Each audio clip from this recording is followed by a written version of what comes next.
ನಮಸ್ತೆ ಎಲ್ಲರಿಗೂ. ಇವತ್ತಿನ ದಿನ ಬಂದು ಶುಕ್ರವಾರ ಆಗಿರುತ್ತೆ. ಶುಕ್ರವಾರದ ಬ್ಲಾಗ್ ಆಗಿರುತ್ತೆ ಇದು.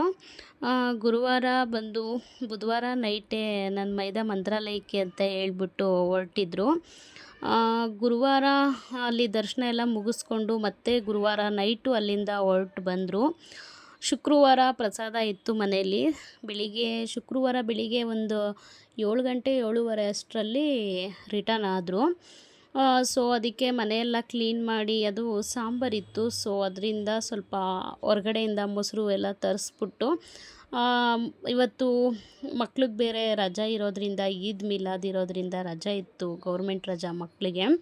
ಸೊ ಅದರಿಂದ ಏನು ಟಿಫನ್ ಮಾಡೋದು ಬೇಡ, ಡೈಲಿ ಟಿಫನ್ ಮಾಡೋದು ಇದ್ದಿದ್ದೇನೆ ಅಲ್ವಾ. ಸೊ ಅದಕ್ಕೇ ಸ್ವಲ್ಪ ಮೊಸರೆಲ್ಲ ತರಿಸ್ಬಿಟ್ಟು, ಸ್ವಲ್ಪ ನೈಟ್ದೇ ಸಾಂಬಾರಿತ್ತು, ಅದನ್ನೇ ಅಡ್ಜಸ್ಟ್ ಮಾಡೋಣ ಅಂತ ಹೇಳ್ಬಿಟ್ಟು ರೈಸ್ಗೆ ಇಟ್ಕೊಂಡೆ. ಆಮೇಲೆ ನನ್ನ ಮೈದ ನಿದ್ದೆ ಇರಲ್ಲ ಅಲ್ವಾ, ಆಲ್ಮೋಸ್ಟು ಸ್ಲೀಪಿಂಗ್ ಕೋಚೇ ಆದ್ರೂ ನಿದ್ರೆ ಇರೋದಿಲ್ಲ. ಎಲ್ಲರೂ ಹೊರಗಡೆ ಹೋಗಿ ಬಂದರೆ ಅವರು ಮಲಗಿಬಿಟ್ಟಿದ್ರು. ಸೊ ಅದಕ್ಕೆ ಮತ್ತು ಇನ್ನೊಂದು ಏನಾಯಿತು ಪ್ರಾಬ್ಲಮ್ಮು ಅಂತ ಹೇಳಿದ್ರೆ, ಏನೋ ಊರಲ್ಲಿ ಬಂದು ಏನೋ ಚೀಟಿ ಹಾಕಿದ್ರಂತೆ, ಮಟನ್ ಚೀಟಿ. ಸೊ ಅವರೂ ಊರಿಂದ ಮಟನ್ ಕೊಟ್ಟು ಕಳಿಸ್ತೀನಿ ಅಂತ ಹೇಳ್ಬಿಟ್ಟು ಫೋನ್ ಮಾಡಿದರು. ಇನ್ನು ಊರಿಂದ ಬೇರೆ ಮಟನ್ ಕೊಟ್ಟು ಕಳಿಸ್ತಿದ್ದಾರೆ. ಅದು ಅಲ್ಲದೆ ಇಲ್ಲಿ ಪ್ರಸಾದ ಬೇರೆ ಇದೆ. ಏನು ಮಾಡಬೇಕು ಅಂತಲೇ ಗೊತ್ತಾಗಲಿಲ್ಲ, ಅಷ್ಟು ಇದಾಗೋಯ್ತು. ಸರಿ, ಅದಕ್ಕೆ ಬೇಗ ಮಟನ್ ಊರಿಂದ ಬರೋಷ್ಟೊತ್ತಿಗೆ ದೇವ್ರ ಹತ್ರ ಇಟ್ಟು ರಾಯರ ಪ್ರಸಾದನ ಪೂಜೆ ಮಾಡಿ ಹಂಚ್ಬಿಡೋಣ ಅಂತ ಹೇಳ್ಬಿಟ್ಟು ಮನೆಯೆಲ್ಲ ಆದಷ್ಟು ಬೇಗ ಎಲ್ಲ ಕ್ಲೀನ್ ಮಾಡ್ಕೊತಿದ್ದೆ. ಮಾಮೂಲಿ ಮಕ್ಕಳಿಗೆ ಲೀವ್ ಇದ್ದಾಗ, ಸಂಡೇ ಆಗಿರ್ಬೋದು, ಬೇರೆ ದಿನಗಳಲ್ಲಿ ಗೌರ್ಮೆಂಟ್ ರಜೆ ಇದ್ದಾಗ ನಾವು ಎದ್ದೇಳೋದು ಆ್ಯಕ್ಚುಲಿ ಲೇಟೇ. ಇನ್ನು ಹಬ್ಬ ಹುಣ್ಣಿಮೆ ಅಂತ ರಜಾ ಅಂತ ಕೊಟ್ಟಾಗ ಅವಾಗ ಎದ್ದೇಳಲೇಬೇಕು. ಸೊ ಬೇಗ ಎದ್ದೇಳ್ತೀವಿ. ಅದು ಬಿಟ್ಟರೆ ಬೇರೆ ದಿನಗಳಲ್ಲೆಲ್ಲ ನಾವು ಸ್ವಲ್ಪ ಲೇಟಾಗಿ ಎದ್ದೇಳೋದು. ಲೀವ್ ಇದ್ದಾಗ ಮಕ್ಕಳಿಗೆ ಟಿಫನ್ ಏನೂ ಮಾಡಿರಲಿಲ್ವಲ್ಲ, ಸೊ ಅದರಿಂದನೇ ಸ್ವಲ್ಪ ಲೇಟಾಗಿ ಎದ್ವಿ. ಅದಕ್ಕೆ ಅನ್ನಕ್ಕೆ ಇಟ್ಕೊಂಡು ಪಾತ್ರೆ ಎಲ್ಲ ತೊಳೆದು ಎಲ್ಲ ಕ್ಲೀನ್ ಮಾಡಿಕೊಂಡು, ಅವತ್ತಿನ ಹಿಂದಿನ ದಿನ ನೈಟು ಯಾಕೋ ಪಾತ್ರೆ ಕೂಡ ನನಗೆ ತೊಳೆಯೋದಕ್ಕಾಗಲಿಲ್ಲ. ಸೊ ಅದರಿಂದನೇ ನಾನು 2 ದಿನ ಯಾವುದೇ ರೀತಿ ವ್ಲಾಗ್ಗಳನ್ನ ಮಾಡೋದಕ್ಕೆ ಹೋಗಲಿಲ್ಲ. ಟ್ಯೂಸ್ಡೇ ಎಷ್ಟು ಮಾಡಿದ್ನೋ ಅದೇ ಲಾಸ್ಟು ನಂದು ವ್ಲಾಗು. ಬುಧವಾರ ಮತ್ತು ಗುರುವಾರ ಯಾವುದೇ ರೀತಿ ಮಾಡೋದಕ್ಕೆ ಹೋಗಲಿಲ್ಲ. ಸೊ ಅದರಿಂದ ಸ್ವಲ್ಪ ಏನೋ ಪ್ರಾಬ್ಲಮ್ ಆಗಿ ಹುಷಾರಿರಲಿಲ್ಲ, ಮೇಲೆ ಎದ್ದೇಳೋಕ್ಕೆ ಆಗ್ತಿರ್ಲಿಲ್ಲ. ಸೊ ಅದಕ್ಕೆ ನಾನೇನು ಮಾಡಿದೆ, ನೈಟು ಪಾತ್ರೆ ಕೂಡ ತೊಳೆಯೋಕ್ಕಾಗದೆ ಹಂಗೆ ಇಟ್ಬಿಟ್ಟು ಮಲಗಿಬಿಟ್ಟಿದ್ದೆ. ಅದರಿಂದ ಬೇಗ ಪಾತ್ರೆ ಎಲ್ಲ ತೊಳೆದು, ಆಮೇಲೆ ನೆಕ್ಸ್ಟು ನೆನ್ನೆ ಹಿಂದಿನ ದಿನವೇ ಬಟ್ಟೆಗಳೆಲ್ಲ ಒಗೆದಿದ್ದದನ್ನೆಲ್ಲ ಎಳ್ಕೊಂಬಂದು ಬಟ್ಟೆ ಎಲ್ಲ ಮಡಚಿ ಎತ್ತಿಟ್ಬಿಟ್ಟು, ಆಮೇಲೆ ಯೂನಿಫಾರ್ಮ್ಗಳೆಲ್ಲ ಮಕ್ಕಳದ್ದು ಸ್ಕೂಲ್ ಇರಲಿಲ್ವಲ್ಲ, ಸೊ ಎಲ್ಲ ನೆನೆ ಹಾಕ್ಬಿಡೋಣ ಅಂತ ಹೇಳ್ಬಿಟ್ಟು ನೆನೆ ಹಾಕ್ತೆ. ಇದು ಬಂದು ನನ್ನ ಮಗಂದು ಹಲ್ಲು ಬೇರೆ ಮುರಿದೋಗ್ಬಿಟ್ಟಿತ್ತು. ಅದಕ್ಕೆ ಹಲ್ಲು ಮುರಿದೋಗಿದೆ ನೋಡು ನಂದು ಅಂತ ಹೇಳ್ಬಿಟ್ಟು ತೋರಿಸೋದಕ್ಕೆ ತೊಗೊಂಬಂದಿದ್ದ. ಮಕ್ಕಳು ಕೆಳಗಡೆ ಆಟ ಆಡ್ತಿದ್ರು. ಅವ್ರಿಗೆ ರಜೆ ಇದ್ದರೆ ಬಿಡಿ, ಆಲ್ಮೋಸ್ಟ್ ಮನೆ ಒಳಗಡೆನೇ ಇರೋದೇ ಇಲ್ಲ, ಕೆಳಗಡೆ ಆಟ ಆಡ್ತಿದ್ರು.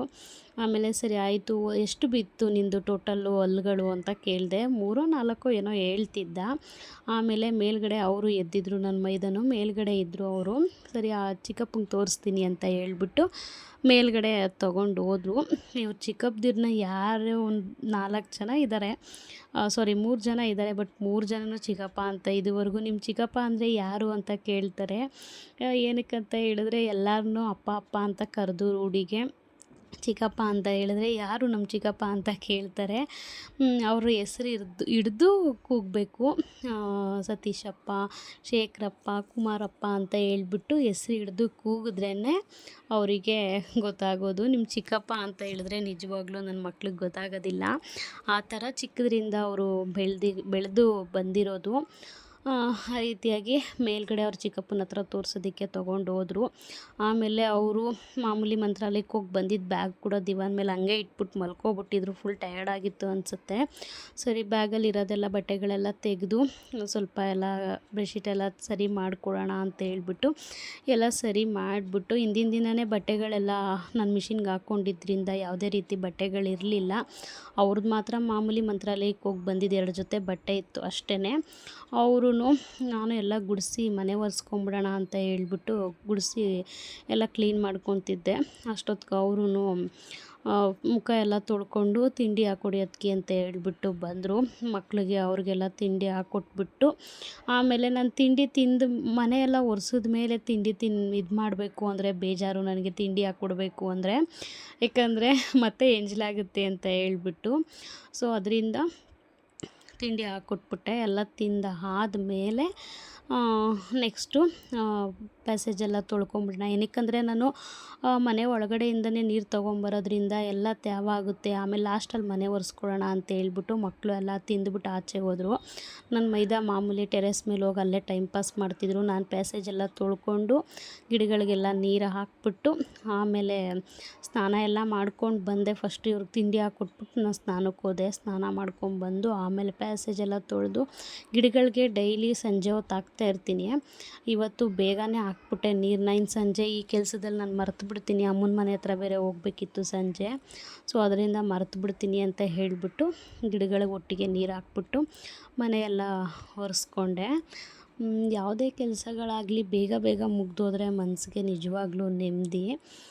ಸೊ ಅದರಿಂದ ಬೇಗ ನಾನು ಅವತ್ತು ಹೂವು ತೊಗೊಂಬಂದು ಇಟ್ಟಿರೋದು ಇನ್ನೂ ಕೂಡ ಎಷ್ಟು ಚೆನ್ನಾಗಿತ್ತು ಅಂತ ಹೇಳಿದ್ರೆ, ಅದೇ ಹೂಗಳನ್ನೇ ಜಸ್ಟ್ ಒಂದೊಂದಂಗೆ ಮುಡಿಸ್ಬಿಟ್ಟು ಪೂಜೆ ಮಾಡ್ಕೊಳ್ಳೋಣ ಅಂತ ಹೇಳ್ಬಿಟ್ಟು ನಾನು ಮಂಡೇ ಎಲ್ಲ ದೇವ್ರ ಸಾಮಾನೆಲ್ಲ ತೊಳೆದಿದ್ದರಿಂದ ಏನು ಕ್ಲೀನ್ ಮಾಡೋ ಹಂಗಿರಲಿಲ್ಲ ದೇವ್ರ ಮನೇನ. ಸೊ ಅದರಿಂದ ಹೂಗಳನ್ನೆಲ್ಲ ತೆಗೆದು ಒಣಗಿರೋ ಹೂವನ್ನ ಅದೇ ಸಿಂಗಲ್ ಹೂಗಳನ್ನೆಲ್ಲ ಮುಡಿಸ್ಬಿಟ್ಟು ಎಲ್ಲ ರಾಯರ ಪ್ರಸಾದ ಸುಮಾರು ಒಂದು 6 ಪ್ಯಾಕೆಟ್ ಏನೋ ತಂದಿದ್ರು ಅಂತ ಅನಿಸುತ್ತೆ. ಅದನ್ನೆಲ್ಲ ದೇವ್ರ ಹತ್ರ ಇಟ್ಟು ಪೂಜೆ ಮಾಡೋಣ ಅಂತ ಹೇಳ್ಬಿಟ್ಟು ಇಟ್ಕೋತಿದ್ದೆ. ಆಮೇಲೆ ನಮ್ಮದು ಪಾಟಲ್ಲಿ ಎಕ್ಕದ ಗಿಡ ಅಲ್ಲ ತುಂಬೆ ಗಿಡ ಬಂದಿದೆ. ಸುಮಾರು ಸಲ ನನ್ನದು ವ್ಲಾಗ್ಗಳು ಕಂಟಿನ್ಯೂಸ್ ಆಗಿ ನೋಡ್ತಿರೋರಿಗೆ ಆಲ್ಮೋಸ್ಟ್ ಗೊತ್ತಿರುತ್ತೆ. ಇದು ಗಣೇಶನಿಗೆ ಪ್ರಿಯವಾದ ಹೂವಾಗಿರೋದ್ರಿಂದ ನಾನು ಪೂಜೆ ಮಾಡಬೇಕಾದ್ರೆಲ್ಲ ನಾನು ಗಣೇಶಂದು ಬೆಳ್ಳಿದು ನಮ್ಮದು ಗಣೇಶಂದು ಒಂದು ವಿಗ್ರಹ ಇದೆ. ಅದಕ್ಕೆ ಇಟ್ಟು ನಾನು ಪೂಜೆ ಮಾಡ್ಕೊತೀನಿ. ನಾನು ಪ್ರತಿನಿತ್ಯ ವಾರದಲ್ಲಾಗಿರ್ಬೋದು, ಬೇರೆ ದಿನಗಳಲ್ಲಾಗಿರ್ಬೋದು, ಹಬ್ಬಗಳಲ್ಲಾಗಿರ್ಬೋದು ನಾನು ಪೂಜೆ ಮಾಡಬೇಕಿದ್ರೆ ಫಸ್ಟು ಮೇಲ್ಗಡೆ ಚೇರ್ ಹಾಕ್ಕೊಂಡು, ನನಗೆ ಮೇಲೆ ಎಟಕ್ಸೋದಿಲ್ಲ, ಚೇರ್ ಹಾಕ್ಕೊಳ್ಳೇಬೇಕು. ಏನಕ್ಕಂದರೆ ಅದು ಸ್ವಲ್ಪ ಚಿಕ್ಕದಾಗಿರೋದ್ರಿಂದ ನಾನು ಮೇಲ್ಗಡೆ ಎಲ್ಲ ಹೂವು ಎಲ್ಲ ಇಟ್ಟು ದೀಪ ಹಚ್ಚಿ ಪೂಜೆ ಮಾಡಿ ಕೆಳಗಡೆ ಇಳಿದು ಆಮೇಲೆ ನಿಧಾನಕ್ಕೆ ನಾನು ರಾಯರಿಗೆ ಪೂಜೆ ಮಾಡ್ಕೊತೀನಿ ಮನಸ್ಸು ಪೂರ್ತಿಯಾಗಿ. ಫಸ್ಟು ಮೇಲ್ಗಡೆ ಮನೆ ದೇವರಿಗೆ ಪೂಜೆ ಮಾಡ್ಕೊತೀನಿ. ಕೆಳಗಡೆ ಇರೋದು ಹನುಮಂತರಾಯನು ಮನೆ ದೇವರೇ, ಮೇಲ್ಗಡೆ ಇರೋ ಹನುಮಂತರಾಯನು ಮನೆ ದೇವರೇ. ಬಟ್ ಏನಂದರೆ ಮೇಲ್ಗಡೆ ಫಸ್ಟ್ ಮುಗ್ದೋಗ್ಲಿ ಅನ್ನೋ ಇಂಟೆನ್ಷನ್ನು. ದೀಪ ಹಚ್ಚೋಕ್ಕೆ ಒಂದು ಸಲ ಮೇಲ್ಗಡೆ ಹಚ್ಚಬೇಕು, ಮತ್ತು ಕೆಳಗಡೆ ಇಳಿದು ದೀಪ ಹಚ್ಚಬೇಕು. ಕಡ್ಡಿ ಹಚ್ಚೋಕ್ಕೆ ಮೇಲ್ಗಡೆ ಕಡ್ಡಿ ಹಚ್ಚಬೇಕು, ಮತ್ತು ಕೆಳಗಡೆ ಇಳಿದು ಕಡ್ಡಿ ಹಚ್ಚಬೇಕು. ಈ ರೀತಿಯಾಗಿ ಪ್ರಾಬ್ಲಮ್ ಆಗುತ್ತೆ ಅಂತ ಹೇಳ್ಬಿಟ್ಟು ನೀಟಾಗಿ ಫಸ್ಟು ಮನೆ ದೇವರಿಗೆ ಪೂಜೆನ ಮಾಡ್ಕೊಂಬಿಡ್ತೀನಿ. ಎಷ್ಟೋ ಜನ ಕೇಳ್ಬೋದು, ನೀವು ಕಳಶಕ್ಕೆ ನೀವು ಎಲೆ ಹಾಕಲ್ವಾ ಅಂತ ಹೇಳ್ಬಿಟ್ಟು. ಆ ರೀತಿಯಾಗಿ ಏನಿಲ್ಲ, ಎಲೆ ಹಾಕಿ ಪೂಜೆ ಮಾಡ್ತೀವಿ. ಬಟ್ ಎಲೆ ಇಲ್ಲದೆ ಇರಾಗ ಜಸ್ಟ್ ಒಂದು ಹೂವು ಹಾಕ್ಬಿಟ್ಟು ಮಾಡ್ತೀನಿ. ಎಲೆ ಹಾಕಲೇಬೇಕು ಅನ್ನೋದೇನಿಲ್ಲ, ಹಾಕಬಾರ್ದು ಅಂತಲೂ ಏನಿಲ್ಲ. ಸೊ ನಮಗೆ ಹೆಂಗೆ ಕಂಫರ್ಟಬಲ್ ಸಿಗುತ್ತೋ ಆ ವಾರ ನಾನು ಹಂಗೆ ಮಾಡ್ಕೋತೀನಿ ಅಷ್ಟೇನೆ. ಆಮೇಲೆ ಪೂಜೆ ಎಲ್ಲ ಮುಗಿಸ್ಕೊಂಡು ಇಲ್ಲಿ ಕೆಳಗಡೆ ಮನೆಗೆಲ್ಲ ಫಸ್ಟು ಪ್ರಸಾದ ಹಂಚ್ಬಿಡೋಣ ಅಂತ ಹೇಳ್ಬಿಟ್ಟು ಎಲ್ಲ ತಟ್ಟೆಗೆ ಪ್ರಸಾದ ಎಲ್ಲ ಎತ್ಕೊಂಡು ಪೂಜೆ ಎಲ್ಲ ಮುಗಿಸಾದ್ಮೇಲೆ ಪ್ರಸಾದನ ಹಂಚೋದಕ್ಕೆ ಕೊಟ್ಟೆ, ಪೂರ್ತಿ ಹಂಚ್ಬಿಟ್ಟೆ. ಅಮ್ಮನ ಮನೆಗೆ ನಾನು ಸಂಜೆ ಹೋಗ್ಬೇಕಿತ್ತಲ್ಲ, ಸೊ ಅವಾಗ ತೊಗೊಂಡೋಗಿ ಕೊಡೋಣ ಅಂತ ಹೇಳಿಬಿಟ್ಟು ನಾನು ಸುಮ್ಮನಾದೆ. ಆಮೇಲೆ ನೆಕ್ಸ್ಟು ಇದು ಒಂದು ಬ್ಯಾಕ್ ಕವರ್ನ ಬುಕ್ ಮಾಡಿದ್ದೆ. ಬಟ್ ನಂದು ಸ್ವಲ್ಪ ಫೋನ್ದು ಸ್ವಲ್ಪ ಪ್ರಾಬ್ಲಮ್ ಆಗ್ತಿದೆ. ಇದು ಹೊಸ ಫೋನು, ಇದು ನಾನು ಯೂಸ್ ಮಾಡ್ತಾ ಇರೋದು. ಬಟ್ ಇದು ಏನಾಗ್ಬಿಟ್ಟಿದೆ ಅಂತ ಹೇಳಿದ್ರೆ, ಇವಾಗ ನಾನು ಯೂಟ್ಯೂಬ್ ಮಾಡ್ತಿರೋದ್ರಿಂದ ಇವಾಗ ಶಾರ್ಟ್ಸ್ಗೂ ಕೂಡ ನಾನು ವೀಡಿಯೋಸ್ನ ಮಾಡ್ಕೋಬೇಕು, ಯೂಟ್ಯೂಬ್ಗೂ ಕೂಡ ವೀಡಿಯೋಸ್ನ ಮಾಡ್ಕೋಬೇಕು ಅಂತ ಇದ್ದಾಗ ನನಗೆ ಸುಮಾರು ಜನ ಯಾರ್ಯಾರಾದರೂ ಫ್ರೆಂಡ್ಸ್ ಆಗಿರ್ಬೋದು, ಇಲ್ಲ ಫ್ಯಾಮಿಲಿಲಾಗಿರ್ಬೋದು, ಸುಮಾರು ಜನ ಫೋನ್ ಮಾಡ್ತಾನೆ ಇರ್ತಾರೆ. ಬಟ್ ನಾನು ವೀಡಿಯೋ ಕಾಲಲ್ಲಿ ಇದ್ದಾಗ ತುಂಬ ಪ್ರಾಬ್ಲಮ್ ವೀಡಿಯೋ ಕಾಲ್ ಅನ್ನೋದು ಬರ್ತಿದ್ದೆ ನನಗೆ.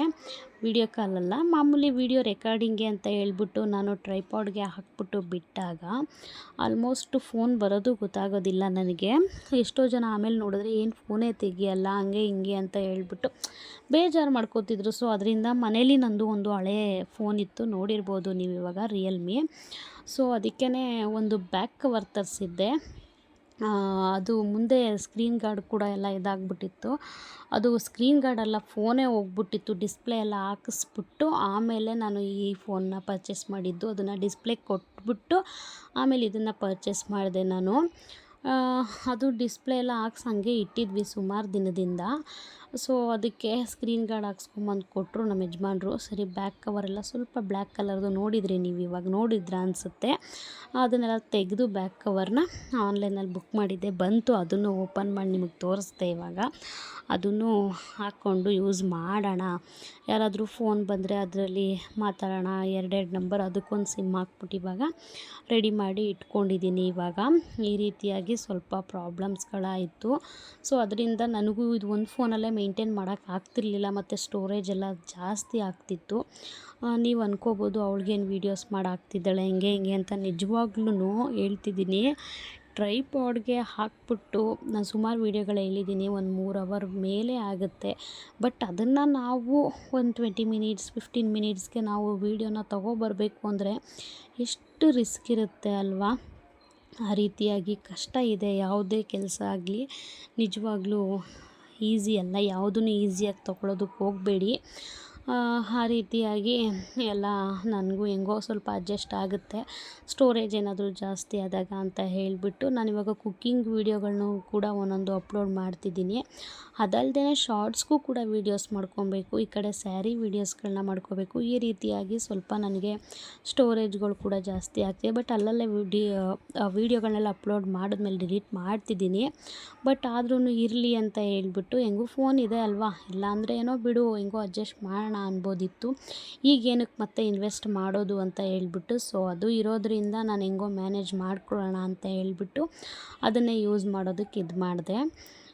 ಸರಿ ಆಯಿತು ಅಂತ ಹೇಳ್ಬಿಟ್ಟು ಮಾಡಮ್ಮ ಅಂತ ಹೇಳಿದ್ರು. ಅದನ್ನೆಲ್ಲ ಸ್ವಲ್ಪ, ಅದರಲ್ಲೂ ಇರೋದೆಲ್ಲ ಸುಮಾರು ಹಳೆ ಫೋಟೋಸ್ ವೀಡಿಯೋಸ್ ಎಲ್ಲ ಹಳೆ ಫೋನಲ್ಲಿತ್ತು. ಬಟ್ ಅದನ್ನೆಲ್ಲ ಪೆನ್ ಡ್ರೈವ್ಗೆಲ್ಲ ಹಾಕಿ ರೆಡಿ ಮಾಡಿ ಎತ್ತಿಟ್ಕೊಂಡೆ. ಆಮೇಲೆ ನೆಕ್ಸ್ಟು ಮಟನ್ ಊರಿಂದ ಬಂದಿತ್ತು, ಫ್ರೀಝರಲ್ಲಿ ಇಕ್ಕಿದ್ದೆ. ಆಮೇಲೆ ಸಂಜೆ ಮಾಡ್ಕೊಳ್ಳೋಣ ನಿಧಾನಕ್ಕೆ ಅಂತ ಹೇಳ್ಬಿಟ್ಟು ಮುಟ್ಟಕ್ಕೆ ಹೋಗಿರಲಿಲ್ಲ. ಮತ್ತು ಸಂಜೆ ಇನ್ನೊಂದು ಟ್ರಿಪ್ಪು ಪೂಜೆ ಎಲ್ಲ ಮಾಡಿ ಮುಗಿಸ್ಕೊಂಡು ಆಮೇಲೆ ಹೋಗಿ ಮಟನ್ಗೆ ಕೈ ಹಾಕ್ದೆ. ಊರಿನ ಮಟನ್ ಅಲ್ವ, ಚೆನ್ನಾಗಿರುತ್ತೆ ನಾಟಿ ಮಟನ್ನು. ಮತ್ತು ಸ್ವಲ್ಪ ಜಾಸ್ತಿ ಏನಿರಲಿಲ್ಲ, ಸ್ವಲ್ಪನೇ ಇದ್ದಿದ್ದು. ಜಾಸ್ತಿ ಏನಾದರೂ ಇದ್ದರೆ ಸ್ವಲ್ಪ ನೀರು ಸುಂಡಿಸ್ಬಿಟ್ಟು ನಾನು ಎತ್ತಿಟ್ಕೊತಿದ್ದೆ. ಒಂದು ಟೈಮ್ ಬಿರಿಯಾನಿ ಮಾಡ್ಕೊಳ್ಳೋಣ ಅಂತ ಹೇಳ್ಬಿಟ್ಟು ಸ್ವಲ್ಪನೇ ಇದ್ದಿದ್ದು. ನನಗೆ ತುಪ್ಪದ ಮೂಳೆ ಇಷ್ಟ ಅಂತ ಹೇಳ್ಬಿಟ್ಟು ತುಪ್ಪದ ಮೂಳೆ ಕೊಟ್ಟು ಕಳಿಸಿದ್ರು. ಅದಕ್ಕೇ ಸೊ ಅಡುಗೆನೇ ಒಂದೇ ಸಲ ಸಾಂಬಾರೇ ಮಾಡಬೇಡ ಅಂತ ಹೇಳ್ಬಿಟ್ಟು ಸಾಂಬಾರು ಮಾಡಿ ಅನ್ನ ಮುದ್ದೆ ಮಾಡಿಕೊಂಡೆ ನೈಟು. ಇದ್ರದ್ದು ಮಟನ್ ಸಾಂಬಾರ್ದು ರೆಸಿಪಿ ಬಂದು ನಾನು ನಿಮಗೆ ಸಪ್ರೇಟಾಗಿ ನಾನು ವೀಡಿಯೋನ ಅಪ್ಲೋಡ್ ಮಾಡ್ತೀನಿ. ಅದರದ್ದು ವೀಡಿಯೋ ಮಾಡ್ಕೊಂಡಿದ್ದೀನಿ, ಎಡಿಟಿಂಗು ಕೂಡ ಮುಗಿದಿದೆ. ಬಟ್ ವಾಯ್ಸ್ ಓವರನ್ನು ಕೊಡಬೇಕಷ್ಟೇ, ಅದನ್ನು ರೆಡಿ ಮಾಡಿ ಇಟ್ಕೊಂಡಿದ್ದೀನಿ. ಇಷ್ಟರಲ್ಲೇ ಅದನ್ನು ಕೂಡ ನಾನು ಅಪ್ಲೋಡ್ ಮಾಡ್ತೀನಿ. ಮಟನ್ ಸಾರು ಮಾತ್ರ ನಿಜವಾಗ್ಲೂ ಚೆನ್ನಾಗಿತ್ತು. ಬಟ್ ಈ ಸಲ ಇನ್ನೊಂದು ಏನಂದರೆ ಕೊಬ್ಬು ಜಾಸ್ತಿ ಇರಲಿಲ್ಲ, ಅದೇ ಒಂದು ಖುಷಿ ವಿಷಯ. ಸಿಕ್ಕಾಪಟ್ಟೆ ಅಂದರೆ ಊರಿಂದ ಸುಮಾರು ವರ್ಷಕ್ಕೆ ಒಂದು ಮಿನಿಮಮ್ ಅಂದರೂ ಒಂದು 4ರಿಂದ 5 ಸಲ ಕೊಟ್ಟು ಕಳಿಸ್ತಾರೆ. ಅವಾಗ ಯಾವಾಗ್ಲೂ ಅದೇ ಥರನೇ ಇರುತ್ತೆ. ಬಟ್ ಈಗ ಆ ಥರ ಇರಲಿಲ್ಲ, ಕೊಬ್ಬು ಇರಲಿಲ್ಲ ಜಾಸ್ತಿ. ಹೆಂಗೋ ಎಲ್ಲ ಮಾಡಿ ಮುಗಿಸ್ಕೊಂಡೆ. ಆಮೇಲೆ ಅಡುಗೆ ಮಾಡಿಬಿಟ್ಟು ಸುಮ್ಮನೆ ಕೂತಿದ್ದೆ. ಆ್ಯಪಲ್ ಇತ್ತು, ಕಟ್ ಮಾಡ್ಕೊಂಡು ತಿನ್ನೋಣ ಅಂತ ಹೇಳ್ಬಿಟ್ಟು ಆ್ಯಪಲ್ನು ಕಟ್ ಮಾಡ್ಕೊಂಡು ತಿಂದುಬಿಟ್ಟು, ಆಮೇಲೆ ಅಮ್ಮ ಓಟಿ ಬೇರೆ ಇದ್ದಿದ್ದರಿಂದ ಅಮ್ಮ ಲೇಟಾಗಿ ಬಂದರು. ನಾನು ಬರೋದಕ್ಕಾಗಲ್ಲ ಅಂತ ಹೇಳಿದ್ರು. ಊಟಕ್ಕೆ ಕರೆದಿದ್ದಕ್ಕೆ ಶ್ರಾವಣದಲ್ಲೆಲ್ಲ ಊರಲ್ಲಿ ಮಟನ್ ಕೊಟ್ಟು ಕಳಿಸ್ದಾಗ ಅಮ್ಮ 1 ತಿಂಗಳು ಶ್ರಾವಣದಲ್ಲಿ ತಿನ್ನಲ್ಲ ಅಂತ ನಿಮಗೂ ಹೇಳಿದ್ದೆ ನಾನು. ಬಟ್ ಅದಕ್ಕೇ ಇವಾಗ ಏನಿಲ್ಲ ತಿಂತಾರಲ್ವ, ಸೊ ಅದಕ್ಕೆ ಅಮ್ಮಂಗೂ ಹೋಗಿ ಸಾಂಬಾರೆಲ್ಲ ಕೊಟ್ಟು ಬರೋಣ ಅಂತ ಹೇಳಿಬಿಟ್ಟು ಅಮ್ಮನ ಮನೆಗೆ ಹೋಗಿ ಸಾಂಬಾರು ಕೊಟ್ಬಿಟ್ಟು, ಅಮ್ಮ ಅಕ್ಕಿ ಹಿಟ್ಟು ಮಾಡಿಸಿ ಇಟ್ಟಿದ್ರು. ಸಾಂಬಾರಲ್ಲಿ ಅಕ್ಕಿ ಹಿಟ್ಟು ಬಂದು ನನಗೆ ಅಮ್ಮನೇ ಕೊಡೋದು, ಅಮ್ಮನೇ ಮಾಡಿಸೋದು. ತೊಳೆದು ಹಾಕ್ತಾರೆ ರೊಟ್ಟಿ ಮಾಡೋದಕ್ಕೆ ಅಂತ ಹೇಳ್ಬಿಟ್ಟು ಅಮ್ಮನೇ ತೊಳೆದು ಹಾಕಿ ಒಣಗಿಸಿ ಮಿಲ್ ಮಾಡಿಸಿ ನನಗೆ ಕೊಟ್ಟು ಕಳಿಸ್ತಾರೆ.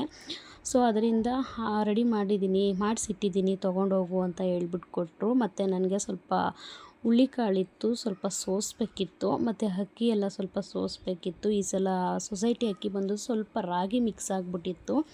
ಸೊ ಅದರಿಂದ ಒಂದ್ರಿ ಬೇಕು ಕೊಡು ಅಂತ ಕೇಳಿದೆ.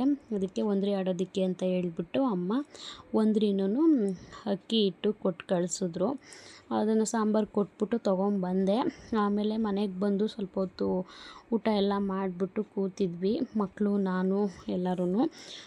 ಒಂದು ಚಿಕ್ಕದಾಗಿ ಗೇಮ್ ಆಡೋಣ ಅಂತ ಹೇಳ್ಬಿಟ್ಟು ಲೂಡೋ ಆಡ್ಕೊಂಡು ಕೂತಿದ್ವಿ. ಆಮೇಲೆ ಸ್ನೇಕ್ ಆ್ಯಂಡ್ ಲ್ಯಾಡರ್ ಅಂತ ಹೇಳ್ಬಿಟ್ಟು ಇದೊಂದು ಗೇಮ್ ಇದೆಯಲ್ಲ, ಅದು ಲೂಡೋ ಎಲ್ಲ ಆಡ್ಕೊಂಡು ಕೂತಿದ್ವಿ. ಮಕ್ಕಳನ್ನ ಇವತ್ತು ರಜೆ ಬೇರೆ ಇದ್ದಿದ್ದರಿಂದ ಸ್ವಲ್ಪ ಮಧ್ಯಾಹ್ನ ಮಲಗಿಸ್ಬಿಟ್ಟಿದ್ದೆ. ಸೊ ಅದರಿಂದ ಅವರು ನೈಟು ಸ್ವಲ್ಪ ಲೇಟಾಗೆ ಮಲಗಿದ್ರು. ಮಧ್ಯಾಹ್ನ ಮಲಗಿಲ್ಲ ಅಂದರೆ ಬೇಗ ಮಲಗಿಬಿಡ್ತಾರೆ, ಮಧ್ಯಾಹ್ನ ಮಲಗಿದ್ರಲ್ಲ, ಸೊ ಅದರಿಂದ ಸ್ವಲ್ಪ ಲೇಟಾಗಿ ಮಲಗಿದ್ರು. ನನ್ನ ವೀಡಿಯೋಸ್ ಏನಾದರೂ ನಿಮಗೆ ಸ್ವಲ್ಪನಾದರೂ ಇಷ್ಟ ಆಗ್ತಿದೆ ಅಂತ ಹೇಳಿದ್ರೆ ದಯವಿಟ್ಟು ನನ್ನ ವೀಡಿಯೋಸ್ಗಳನ್ನ ಸಬ್ಸ್ಕ್ರೈಬ್ ಮಾಡ್ಕೊಂಡು ನೋಡಿ, ನನ್ನ ಚಾನಲ್ನ ಸಬ್ಸ್ಕ್ರೈಬ್ ಮಾಡಿಕೊಂಡು ನನ್ನ ವೀಡಿಯೋಸ್ನ ನೋಡಿ ಅಂತ ಹೇಳ್ತೀನಿ. ಇದೇ ಥರ ಸಪೋರ್ಟ್ ಮಾಡ್ತಾಯಿರಿ ಅಂತ ಎಲ್ಲರ ಹತ್ರನೂ ಕೇಳ್ಕೊತೀನಿ. ಇದಿಷ್ಟು ಇವತ್ತಿನ ವಿಡಿಯೋ ಆಗಿತ್ತು. ಮತ್ತೆ ನಾಳೆ ವಿಡಿಯೋದಲ್ಲಿ ಭೇಟಿ ಆಗೋಣ. Thank you for watching. Bye.